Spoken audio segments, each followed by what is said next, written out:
Welcome to Around the World with Dane Waters. I'm your host, Dane Waters. It's always a pleasure to be here.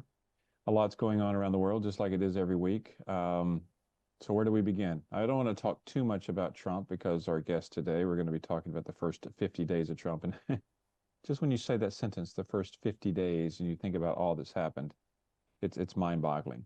But let's talk first about the Middle East. You know, what's happening there. There was a ceasefire, as we all know, in Gaza between Hamas and Israel, and that is shattered. Massive bombing overnight in the region again. So we'll see how that comes out. You know, it's interesting because, President Trump, even though I said I wasn't going to talk about President Trump and the intro monologue, but President Trump has made it very clear that if the hostages aren't released in Gaza by Hamas, that he and America will actually take action as well. So we'll see how that happens. There's a lot of saber rattling about what's going to happen to Iran. Just pretty much, if you look at what's happened in the entire Middle East, the one country that hasn't been attacked in force, even though there's been some attacks, has been Iran. So there's no doubt that that's going to happen soon. So Middle East, listen, we've talked several times on the show about the Middle East, and that is because, there's a lot going to happen there, and it's actually where Russia's interest, America's interest, Iran's interest, China's interests all come together. So you talk about proxy wars. It's definitely one of the most important proxy wars around the world. In addition to that, there's a lot going on with immigration in the United States. And for the Nigerians out there, one thing, and actually anyone who's not an American citizen, you really have to be thinking twice about traveling to America. And we're going to talk about that on the show today. So if you're interested in that, join in so we can discuss it. Anyway, there's a lot going on. Welcome again to Dane Waters, with Dane Waters, excuse me, not to Dane Waters, with Dane Waters, Around the World with Dane Waters. Let's take a quick break and we'll be back with our guest, Senator Ben Murray-Bruce. Thank you very much. Artificial intelligence. Every wepe, when I'm traveling around the world, I ask AI to create a backdrop for me. And this backdrop, I typed in Legos, and this is what came up. It's kind of interesting. So, we think about, where does AI get these crazy things from to decide, listen, for those people in Nigeria, if you were looking at this, would you think that was Legos? Would you say, hey, that's absolutely Legos? I should have actually a contest one day. I'll put up all of these different AI generated backdrops, and we have to, whoever can decide and choose which ones are correct, they'll win a prize. What is that prize? I don't know. We'll have to figure out what that is. So anyway, we're waiting on Ben Murray-Bruce to join us. He's supposed to be joining us from the studio. But let's talk about immigration for a second. Oh, look at there. I speak his name, and there he is. Okay. Hello, Senator. How you doing, Dane? How's everything? Where are you right now? Well, I'm in London, but I leave tomorrow for Los Angeles, and then I'll be gone for 5 weeks in Asia. I'm going to Taiwan, I'm going to the Philippines, Vietnam. It's going to be one of those great trips. But and so for the next 5 weeks, I will be broadcasting from Asia. So well, when you get to when you get to Taiwan, tell me instinctively if you think China will invade Taiwan. I'm curious to have your views. Well, listen, last month, China invested almost 7% additional funding into the military just last month. So, if I were a betting man, and sadly I am, which is why I have no money, I really do believe that there will be action there. So anyway, Ben, so let's just jump into this, okay? First of all, thanks for being here. I appreciate that. Thank you, Dave. And you look as great as always. So thank you. So you bring up China and Taiwan.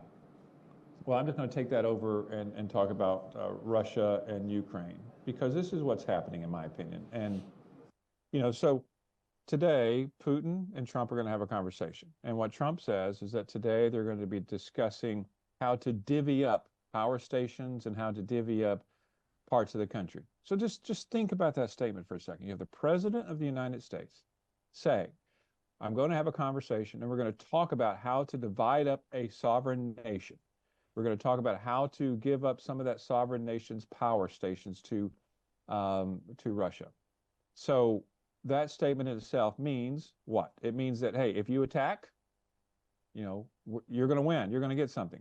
So why would China not attack Taiwan? In this political environment, if they really want Taiwan, why would they not attack now, knowing that probably America is not going to come to Taiwan's defense? So what do you think? I think the world has changed. I think the new world order created by Trump makes it inevitable for China to take Taiwan, and I don't think Taiwan is going to put up a fight. They can't, and I don't think America will defend Taiwan. I also think America or Israel will attack Iran. And I think there will be two wars in Trump's administration. Okay. China taking Taiwan, and America with or without Israel Israel attacking Iran. I think those two wars will take place during Trump's administration. The same way I believe the war with Ukraine is going to come to an end and Ukraine will be partitioned. I think we don't have a choice at this point. The power structure has changed. President Trump's position is different from previous America's position. And I think this is the new world order. We don't have to like it, but that's just the reality. Well, you're right. You don't have to like it. But first of all, let me make this very clear. That we're not going, not you or I, this is not an attack on Donald Trump or the presidency of Donald Trump. It's really more about, talking about the facts. Okay, there's so many facts. It's not like we have to create alternative facts to talk about. So you do talk about a new world order. It is. And you talk about, the U.S. and Israel attacking Iran, which once again, I agree 100%. Which is interesting. So you have Donald Trump on one hand President Trump on one hand talking about, I don't like violence, I don't like war. We need to end war. We need to bring peace, peace, peace. He always talks about peace. Yet, okay, there's peace, but I'm going to create war myself, participate in war myself, and I'm going to allow greater war to take place between China and Taiwan. I mean, those two statements don't go together. But it's even farther greater than that because you look down in South America where you have Guyana and Venezuela at odds. You look at Serbia and Kosovo. So you're right. The new world order that's being established is a world order where they say, what's the old saying? Right makes right, or might makes right, where those who are the strongest will be able to do what they want to do. And so let me ask you this: how do you think this will impact Nigeria? What happens in Nigeria? Sure, it's not in conflict with any of its neighbors. We have no territorial ambition. The other West African countries live with us very peacefully. It's not going to impact us in any way. We will just be observers.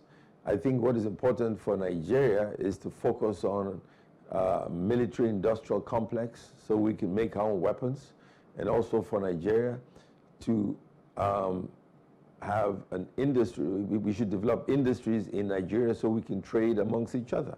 Trade within Africa is so big that it'll keep us going for the next 50 years. We don't need to trade with the West. That's just the reality. Because with what is going on right now, I don't think the West will come to the aid of any African country. I think the ship has sailed, we're independent, and I don't think we should ask for aid from any Western nation, whether it's from the East or the West. I think we should trade amongst each other. We have phenomenal raw materials. We need a manufacturing base. If we have cocoa, we should make chocolate. You sell cocoa to the West. Cocoa, in terms of the cost of the chocolate, is probably only 7%. So you get 7 cents for every dollar. So it makes sense for you to make chocolate and not cocoa. If you have oil, then you refine it. If you have the sun, you make electric cars, you have inverters. So there are many things we have in Africa, and I think African leaders should wake up and realize the world has changed. You have no friends. You don't have any friends.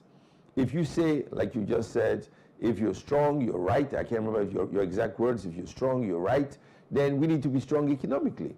First of all, we don't need a lot of arms in Africa. The skirmishes we have can be contained as the low-level warfare with terrorists and things like that. We don't need F-16 or F-18 jet fighters and those kind of weapons.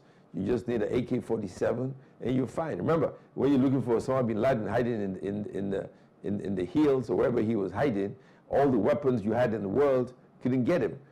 Now, this low-level warfare is all we have in Africa, and it should remain that way. We don't need high-tech warfare in Africa, and we don't need to fight each other. But economic stability is very, very important.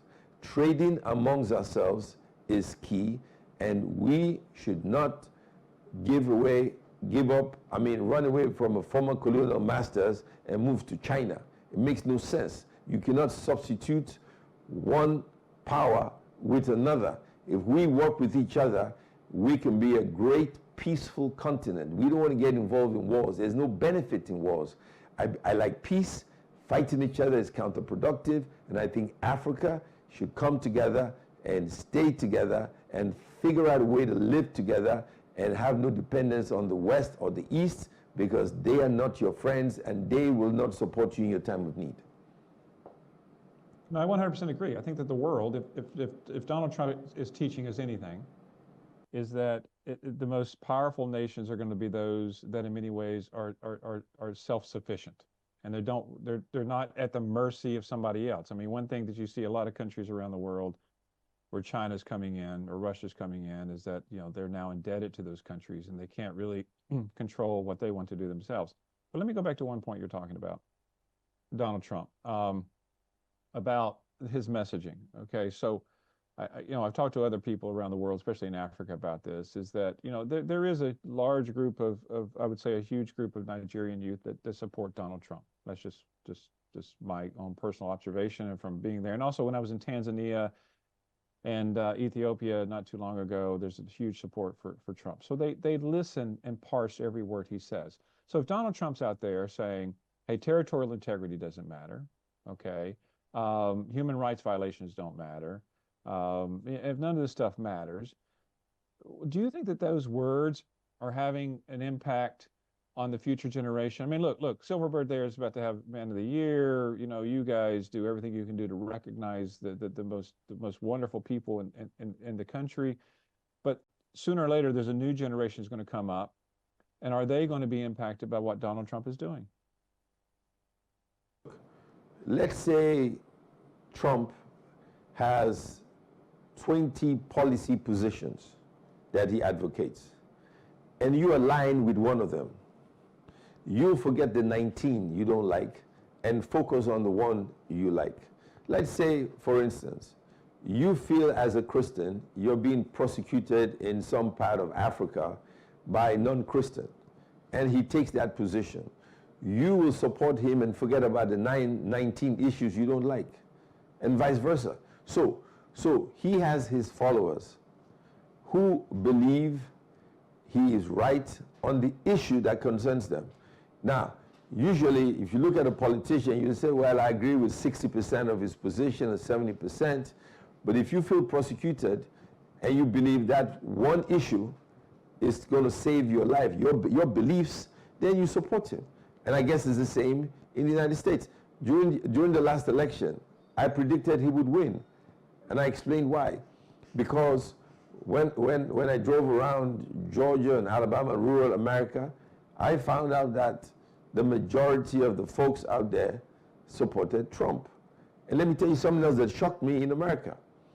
I met a black man who was in his 70s, and he said to me, I will never, ever vote for a woman.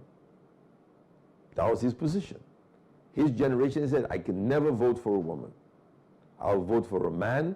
So the only issue that concerned him was whether it was a man or a woman, not the policies of Harris or Trump. So yes, it's a complex world, and I think social media has made it very, very difficult, very, very difficult to understand the issues anymore. There's a lot of false information out there. In those days, when I was a student in America, you had only 3 networks, ABC, CBS, NBC, and PBS, and that was it. That was how you got your information, and the newspapers. So it was restricted, it was easy. I was there when Jimmy Carter was running, and I think he was running against Gerald Ford. It was easy to understand their policies. Now everybody can interpret policies of a candidate in multiple ways and confuse the voters, and you only find out if they're right or wrong after that person assumes office. So yes, Trump's message resonates with different people at different times, depending on what you want to listen to, what you want to hear. So yes, he has great influence in Africa. Well, it absolutely has great influence around the world. Now, whether it's positive influence or negative influence, I would argue it's up to the individual observer. But let's talk about immigration. Let's talk about something very, very, very specific to Nigerians, or not just Nigerians, but a lot of Africans around the world, is immigration to the United States. I mean, I don't know if you're following this, but there was a Columbia professor who was on a green card, and she left, and she went to um, Lebanon, and then she tried to come back, and they voided her green card. And then there's also a student who has a green card who is pro-Palestinian, probably doing some protest, and then they voided his visa. And so universities like Columbia and others are warning individuals who have green cards not to leave the country because there's no guarantee that they'll get back in the country. I mean, in Nigeria, have you heard, or do you think there's concerns about Nigerians going to the United States? Is that a concern? There's a lot of concern on this subject, but I take a different position. If we had an educational system in Africa and a healthcare system in Africa, and we had jobs, then this wouldn't happen in the first place. Now that it has happened, it's a big problem for people who are trying to make a living, who are trying to send the money back home to look after their family. It's a big problem, but there's nothing anybody can do about it. If you have a green card, don't leave. If you want to go to America, be conscious of these new rules and regulations. I've lived in America. I understand the issues. It's very hurtful and painful. The America I knew in the 70s is not the America of today. And I thought in the 70s, it was the civil rights struggle. It was right after the civil rights struggle. Martin Luther King had been killed in about 68. JFK had been killed. Carter was, Nixon had been impeached. He resigned. Carter was Ford, and then Carter was president. I thought, and the Vietnam War had just ended. That's when I went to America. So I thought those were rough times in America. I had no idea 50 years later we would see this new America. But it is what it is. He's a president. He makes decisions. And there's nothing anybody can do. You got to live with the decisions he has made. And if you're an immigrant, stay away from politics. You cannot be an immigrant, go to the United States and support policies that Trump does not like. If you do, you're going to get in trouble. So my advice to Nigerians, if you have to go to America, be neutral. Do not get involved in politics. If you're a green card holder, do not leave the country and obey the rules of the United States of America. There's nothing you can do. It's their country. I mean, you don't have a choice. No, you're 100% spot on. And I think that, if you look at the lady, the professor from Columbia whose visa or green card was revoked, it's because she had gone to Lebanon and participated in the funeral for Nasrallah, Hezbollah's leader, and who's a terrorist organization for America. So, of course, I mean, listen, this is one of those things where what Donald Trump is doing in many ways, are understandable. And listen, if you're going to visit, like if I were to get a green card or a visa to come to Nigeria, and I went out there and I spoke against the president and tried to overthrow the president and do all this kind of stuff, of course, the country should get rid of kick me out of the country. Because I'm a guest, and you guests have to act honorably when they're there. Correct. That's number one. But number two, the other thing about, Donald Trump, sometimes it pains me to say certain things, but, we have a $36 trillion debt in the United States. It's like anything. They're a correction. In order to fix the problems America has domestically, there's going to be pain. There is. You can't just suddenly erase $36 trillion in debt without some pain. So I understand why he's doing certain things, and I applaud getting rid of things like the Department of Education. Now, how he does it, I think there's a better way to do it, but we'll never know. Sadly, I'm not president of the United States. Hey, listen, we got to take a quick break here, Ben. So let's take a quick break from Around the World with Dane Waters, and we'll be back to talk more about. Okay, so Ben, let's talk about. Listen, I have to say, you're spot on. You do your common sense, and I love your common sense show and the things that you do, because, and I saw the promo we had before the show began. Yeah. You're one of the smartest, brightest guys that I know, okay? And you're always spot on. And you talk about the economy, growing the economy. It's right. Immigration, if Nigeria were to grow and Nigeria were to have a good education system, a good economy, jobs were available, you wouldn't have people going to America because they would need to go to America. But the question is, how do you make that happen? I know this is about Donald Trump, but let me just ask you one quick question. What do you think is the biggest reform or change that needs to happen there in Nigeria? Very, very simple. Population control. Babies making babies is not a good economic policy. We got to have population control. The economy is not growing as fast as the population growth. We need 15 years of 9% growth in the economy to take care of the babies that are being born today. 15 years of double-digit growth. I can't remember the statistics now. It's just too many babies, and we're growing too fast. And we don't have the policies to feed these kids and give them a good school and give them a good life. And as long as the population keeps growing at such an astronomical level, it doesn't matter whether you're a Christian or a Muslim, you're creating mayhem for your people. We got to reduce the growth. If we can reduce the growth and we can find ways for domestic investment, everybody talks about foreign investment, but there's a lot of wealthy Nigerians who could invest in various sectors of the economy, and I think we can fix our problems and we can feed the rest of Africa. There were smart people. Look, I always tell people, the smartest people in the world are Nigerians and Americans. They say, why? I say, we're the smartest people in the world because we're arrogant, we're conceited, we're crazy, we're ambitious, we fear no one, and that's why we're successful. But the difference is, we are over-regulated. In America, if you have oil beneath the ground, you can take it out of the ground, develop it, and you can have your oil well. Here, it belongs to the state. And state control, and I understand it started from the military era where everything belongs to the state. And there was a time in Nigeria we emulated the socialist governments of Europe.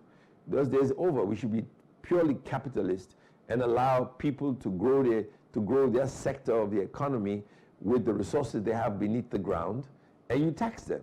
If you tax them, then they can grow faster. But if you take that oil, develop some other part of the country, you're creating a problem.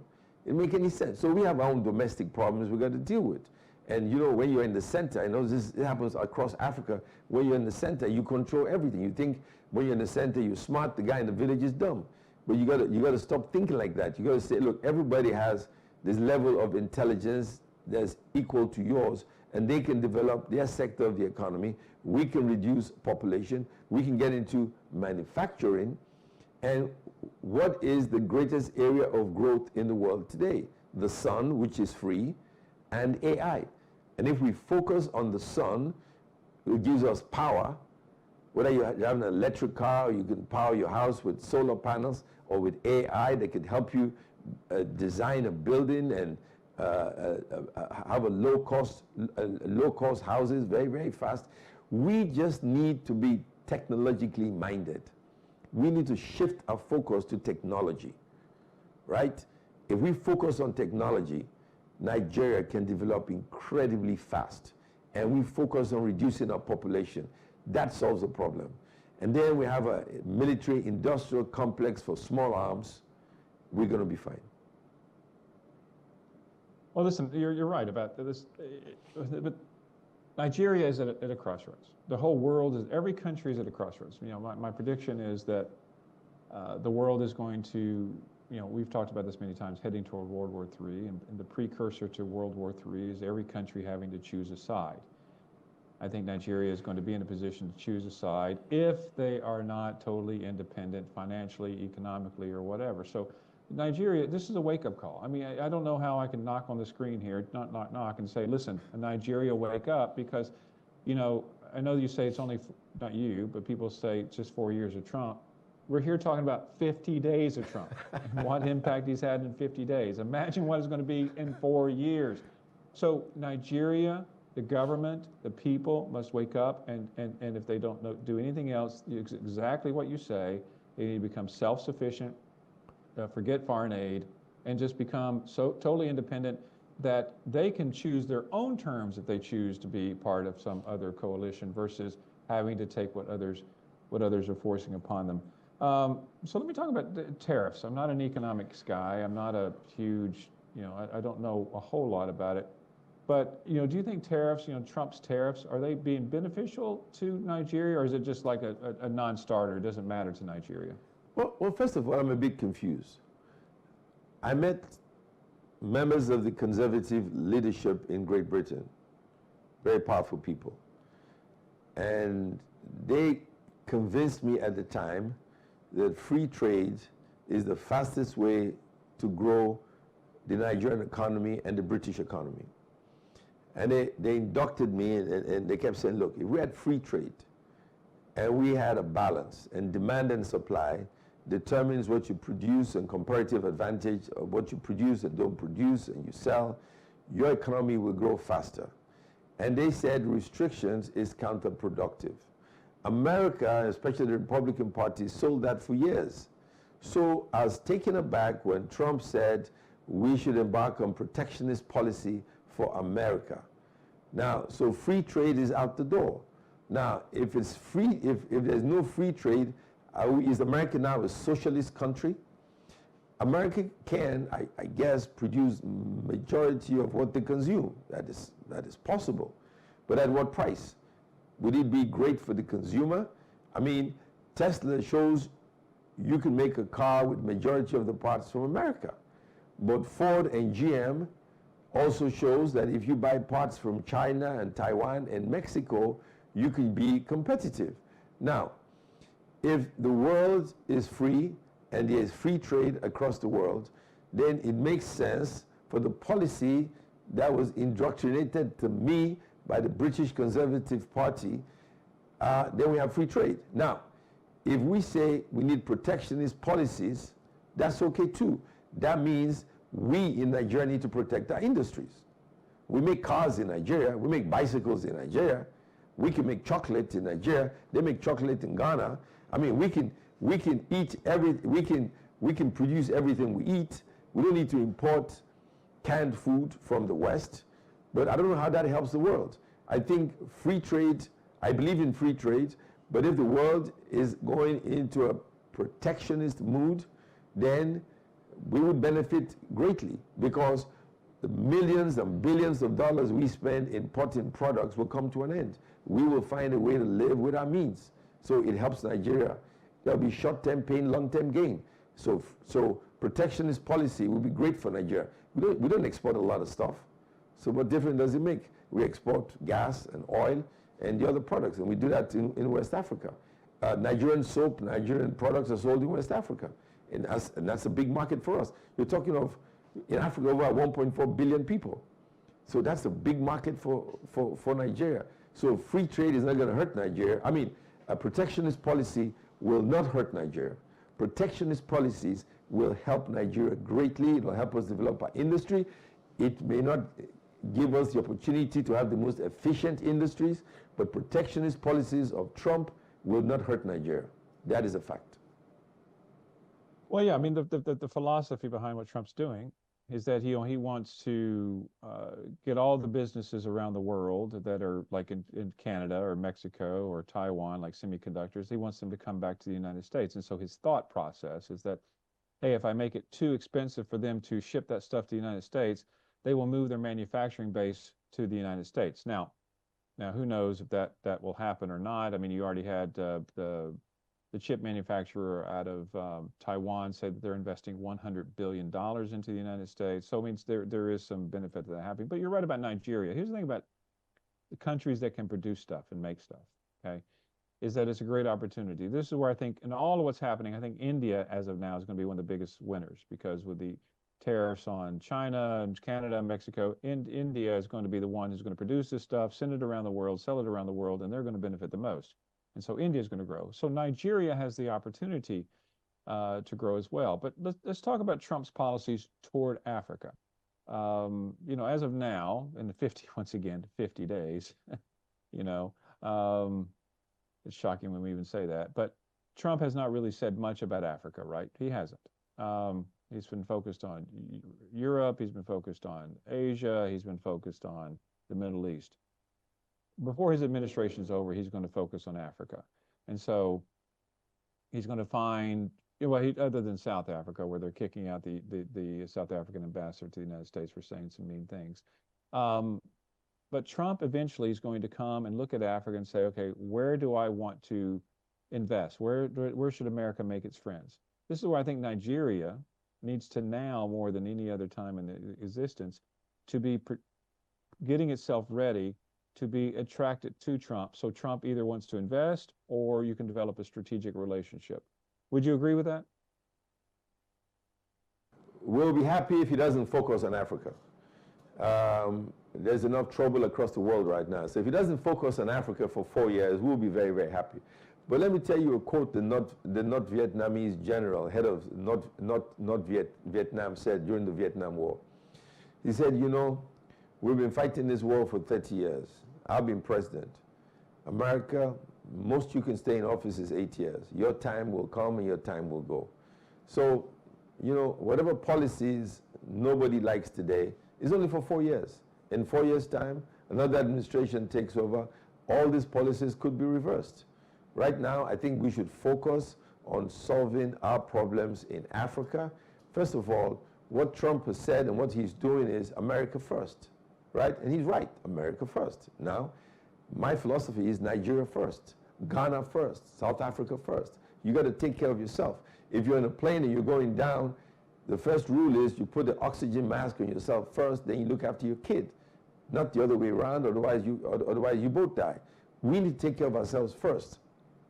And taking care of ourselves first isn't rocket science. We just focus on our industries, focus on our population, focus on our well-being, and stop encouraging our people to leave our country. I can understand why, because in a short term, they need to survive. We don't have enough jobs, so they want to go to Europe, they want to go to North America, and I can't take that away from anybody who has a dream to better his life. He has a right to do that, but we got to take care of ourselves first. We can't depend on anyone, any country, any president, and if we want to survive and be truly independent, and that's what we have to. The only military problem we have is Boko Haram, and I think we're doing a good job containing them in the Northeast. They're not as problematic as they used to be, and I think the government is doing a great job dealing with these folks out there. But apart from that, you know, we're correcting our economy, and I think we'll be okay.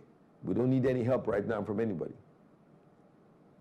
Well, that's not, it's good to hear. But, you know, when you think about isolationism, you know, America first, yes, America first. But isolationism is, many people argue, is not putting America first, because if you retract from the world, other bad actors, you know, we live in a world where there are bad actors. There are other bad people. There are, right? So if America retracts, the void in places like Nigeria and West Africa is going to be filled by other bad agents. Now, that won't be as much of a problem if countries like Nigeria say, okay, we're going to keep all the bad actors out. But if you have a struggling economy in Nigeria and China comes or Russia comes or Iran comes or Saudi Arabia comes and says, listen, we want to invest in your country, how can the president say no to that? Your president say no to that? I mean, you know, do you think that it is okay for foreign investment in Africa? And is that the antithesis of, you know, Nigeria first? First of all, you know, Nigeria is not a banana republic. You got some African countries who are so eager for development, they sell their soul and they sell the country. I think Nigerian leadership, we've always had great leaders in our country, and I don't think anybody would sign a silly deal that will give Nigeria away. That leader will not survive anyway. We will jail that leader. I don't think so. I don't think China can come here and take over our country. We got smart people in this country. The Attorney General is smart, and so we're not going to do a deal where China takes over Nigeria. We can ask them to build the rail for economic reasons, and they get paid for it. The economy is a lot bigger, and we can take. Now, it's not like Lusaka, Zambia. It's a small economy, and then they had a problem paying back their debts. Look, I'm not in favor of substituting the white man with the yellow man. That don't make any sense. Okay, we want our freedom, we want our peace. Now, our freedom is non-negotiable. Our peace is non-negotiable. They can try, they may want to, But I don't think Nigeria is going to allow the Chinese take over this economy. They've tried to, and they've succeeded in taking over some other African economies, but Nigeria will be an impossibility. They cannot take over the Nigerian economy, and nobody will allow that to happen. I think we have enough experience, and like I said, you know, Nigerians are crazy people. There's only so much you can do and get away with here. It's not going to work. The Chinese or the Japanese or whoever cannot take the Nigerian economy. That's not going to happen. I believe in free trade, but if the West, who promoted free trade, now promotes isolation, if the West no longer want to interfere in Africa, then that's okay. Remember, from 55 to 65, the West, they killed our leaders. Lumumba was not killed by his people, was killed by the West. Nkrumah, all the African leaders were killed by the West, specifically the CIA. So yes, so sometimes non-interference is beneficial to us.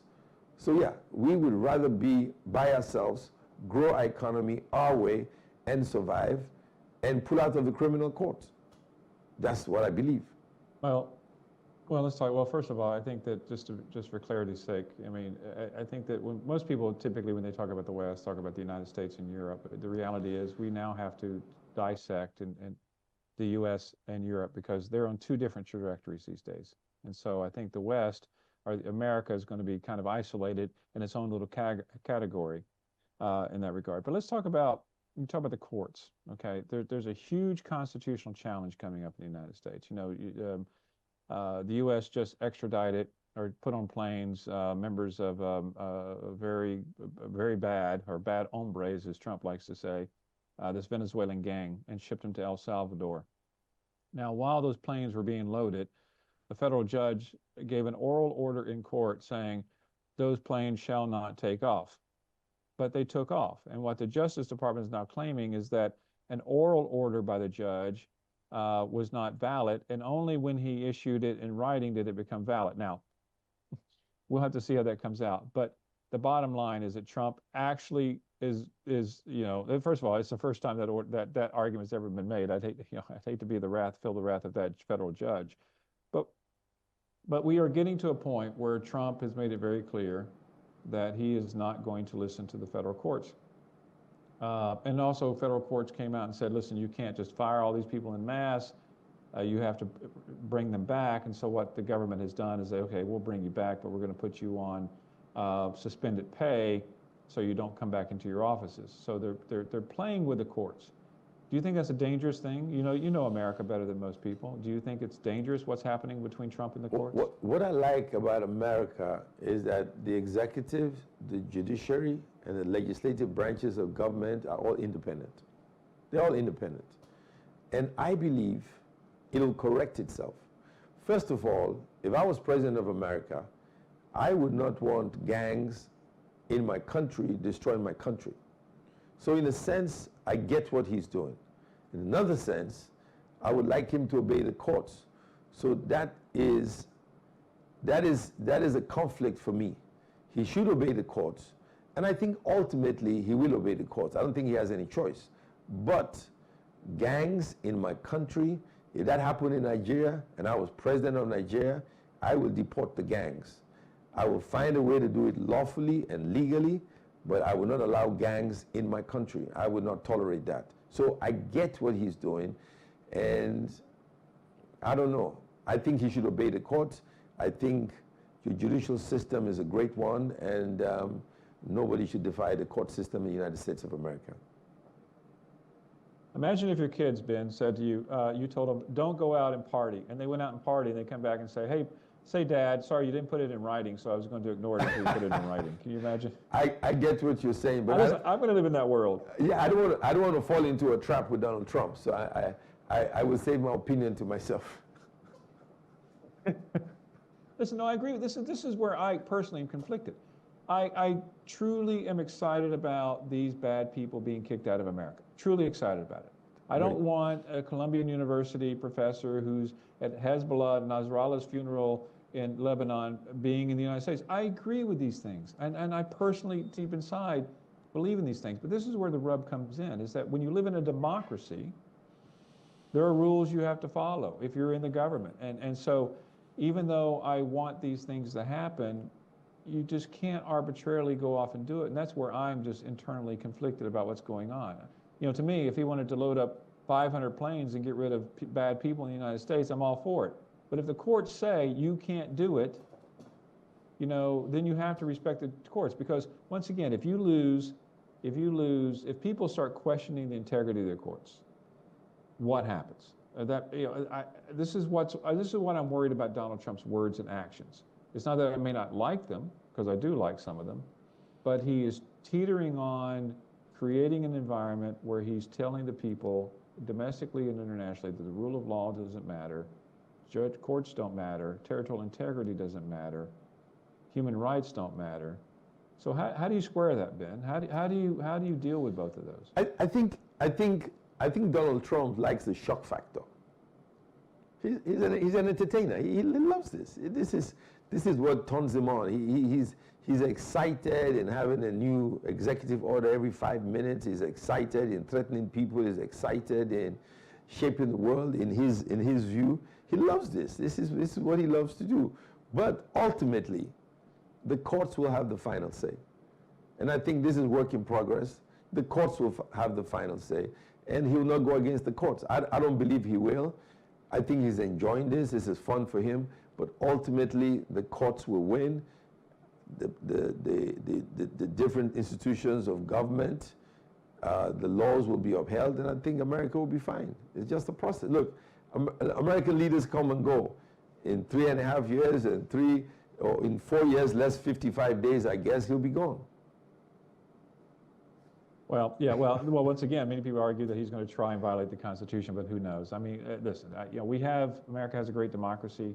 I think the relationship between America and Nigeria, my prediction is actually going to grow in a very positive way. That's just my prediction, especially with people like you around, Ben. So, so Ben, we have 1 minute left, or 30 seconds. So do you have any closing remarks you'd like to make to the world and about Nigeria and about Trump?